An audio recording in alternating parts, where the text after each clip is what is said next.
আসসালামু আলাইকুম। হ্যালো বন্ধুরা, H medicine and health tips থেকে সবাইকে জানাই স্বাগত। আজকে আপনাদের জানাবো ডায়াবেটিক রোগীদের রোজার পূর্ব প্রস্তুতি। আমরা অনেক সময় এই ডায়াবেটিক রোগীদের জন্য বিশেষ করে একটা রোজার আগেই পূর্ব প্রস্তুতি গ্রহণ করা উচিত। চলুন এটি নিয়ে মূলত আলোচনা করব। আমাদের মধ্যে একটি বিষয় প্রচলিত আসছে যে ডায়াবেটিক রোগীরা রোজা রাখলে আগের থেকেই সুস্থ থাকেন।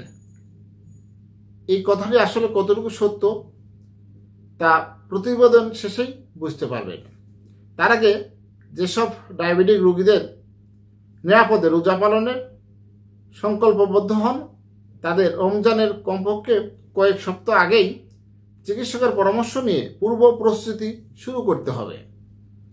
এই পূর্ব প্রস্তুতির একটি অংশ হচ্ছে রমজানের পূর্বে স্বাস্থ্য পরীক্ষা বা পর্যবেক্ষণ। এ সময় চিকিৎসক একজন ডায়াবেটিক রোগীর সব রোগ ইতিহাস, ডায়াবেটিসের ধরন, ডায়াবেটিসের ওষুধ ও এর প্রকারভেদ, ডায়াবেটিসের জটিলতা ইত্যাদি যাচাই করেন এবং সেই ডায়াবেটিক রোগীর নিরাপদ রোজা পালনের সক্ষমতা বা অক্ষমতা বা নিরাপদ চিহ্নকে বিভিন্ন ক্যাটাগরিতে বিভাজন করে থাকেন। যেমন কম ঝুঁকি, মধ্যম মাত্রার ঝুঁকি বা অধিক মাত্রার ঝুঁকি। ঝুঁকির প্রকারভেদ নিরিখে একজন চিকিৎসক তার রোগীর রোজা পালনের সক্ষমতা বা অক্ষমতা বা জটিলতা বিষয়ে পরামর্শ দিয়ে থাকেন।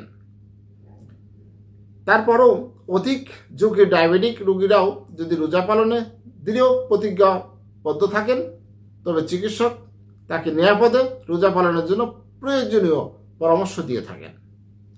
সব ক্যাটাগরি রোগীর জন্যই চিকিৎসকরা একটি পূর্ব প্রস্তুতি পরিকল্পনা করে থাকেন, যেমন রোগীর খাদ্য তালিকা, পুনর্বিন্যাস, রমজানের ডায়াবেটিসের ওষুধ মাত্রা নির্ধারণ এবং গ্রহণের পুনর্বিন্যাস। রোজা পালন অবস্থায় বাড়িতেই গ্লুকোমিটারের মাধ্যমে রক্তের সুগারের মাত্রা পর্যবেক্ষণ, রমজানের ব্যায়াম সংক্রান্ত পরামর্শ। রোজা পালন অবস্থায় নানা রকম জটিলতায় পুনর্বিন্যাস ও করণীয় সম্পর্কে জ্ঞান প্রদান করে থাকেন।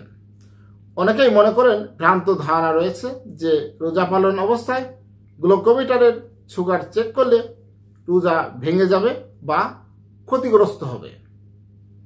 কিন্তু ইসলামী চিন্তাবিদদের মতে নিরাপদে ও সুস্থভাবে রোজা পালনের রক্তের সুগার চেক করা যেতে পারে, এতে রোজা ক্ষতিগ্রস্ত হবে না। কখন রক্তের সুগার পরীক্ষা করবেন? রোজা পালন অবস্থায়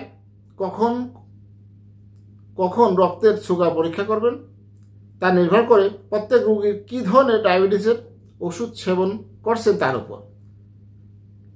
যেসব রোগী ইনসুলিন বা সালপোনাইল ইউরিয়া গ্রুপের ওষুধ সেবন করছেন তাদের ক্ষেত্রে দিনের একাধিক সময়ে রক্তের সুগার চেক করা প্রয়োজন হয়। এছাড়া দিনের যে কোনো সময় কোনো ব্যক্তি যদি হাইপো বা হাইপারগ্লাইসেমিয়া বা রক্তের সুগার কমে বা বাড়ে যাওয়ার যে কোনো লক্ষণ অনুভূত হয় বা অন্যান্য যে কোনো শারীরিক অসুস্থতার জন্য দিনে একাধিকবার রক্তের সুগার চেক করতে হবে এবং প্রয়োজনে রোজা ভেঙে ফেলতে হতে পারে। বেশিরভাগ সময় একজন চিকিৎসক ডায়াবেটিক রোগীদের নিম্নলিখিত সময়গুলো গ্লুকোমিটারের রক্তের সুগার চেক করার পরামর্শ প্রদান করে থাকে। তা হলো সেহরির আগে, সকালে অর্থাৎ সেহরির 4 থেকে 6 ঘন্টা পর, মধ্য দুপুর বেলা 11টা থেকে 12টার মধ্যে,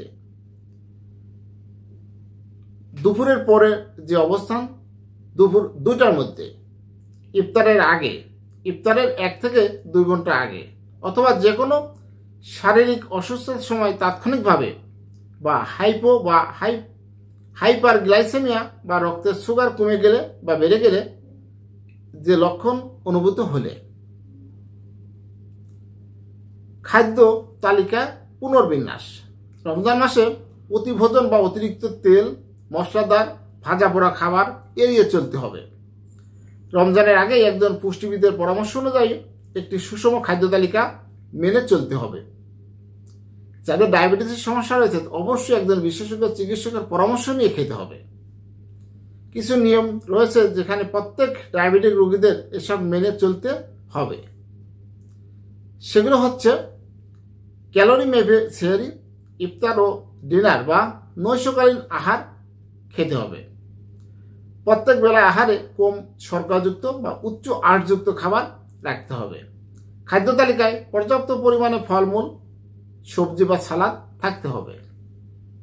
অতিরিক্ত মশলাদার, ভাজা পোড়া, মিষ্টান্ন বা মিষ্টি জাতীয় তরল বা শরবত এড়িয়ে চলতে হবে। ইফতার থেকে সেহরি পর্যন্ত পর্যাপ্ত পরিমাণে পানি বা তরল জাতীয় খাবার গ্রহণ করতে হবে।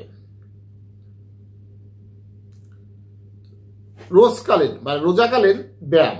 রোজাকালীন অবস্থায় অতিরিক্ত শারীরিক ব্যায়াম না করাই ভালো, বিশেষ করে মধ্য দুপুর থেকে ইফতারের পূর্ব পর্যন্ত, কারণ এতে পানি শূন্যতা অথবা হাইপোগ্লাইসেমিয়া ঝুঁকি বাড়ে।